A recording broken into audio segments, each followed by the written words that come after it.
товар таңдау және товар сатып алу. Пинтода кіргеннен кейін мысалы товарды бірінші очередь мысалы камера арқылы іздейсіздер. Осы камераны қосып кез келген затты. Одан кейін мына жерге орысша жазсаңыздар бұл пинтода орысша түсінеді, женский платье или там детская одежда деген сияқты іздейсіздер. Мысалы мына жерден мен өзімнің қолыма бір шорти футболка көреді. Мысалы мына шорти футболканы ұнап тұр маған, міндетті түрде қаншадан сатып алғанын көреміз, отзыв қалдырған яғни. Осынша адам отзыв қалдырған екен. Мына жерде мысалы біреуін переводтап көрейік не деп жазылғанын. Мысалы мынаны скриндап аламыз. Алғаннан кейін Google переводчикқа кіреміз. Китайский упрощенный таңдаймыз, камераны қосамыз и осы затты қоямыз. Міне, качество неожиданно хорошее. Впервые покупаю детскую одежду Пинтода дейді. Міне, качество жақсы дейді. Енді Пинтодаға кіреміз. Кіргеннен кейін рейтинг қараймыз. Және мына тұрған мына жерде белгілер тұр, мысалы сарымен белгілер, ол сіздерге жіберіп қоямын, не белгі екенін.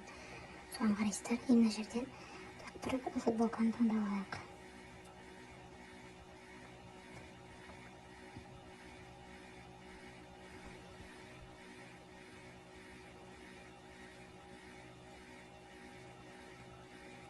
Осы футболканың 80 размерін таңдайдым.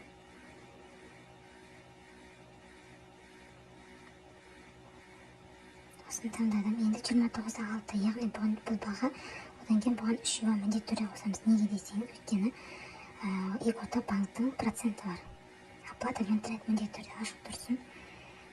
Каспий қауіпсіздігі үшін ашпай жатыр.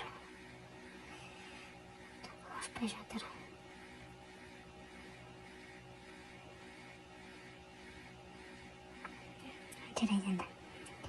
29-6 юань деп тұр. Үстін басамыз.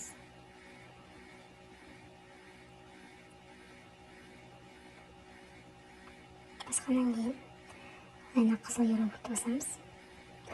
Басқаннан кейін мына жерге бұрын 6 сандық цифраны сұрайтын, қазір енді картаның артындағы 3 сандық кодты сұрайтын болған. Сол кодты жазамыз. Оплата өтті. Осылайша заттарыңызды сатып аласыздар.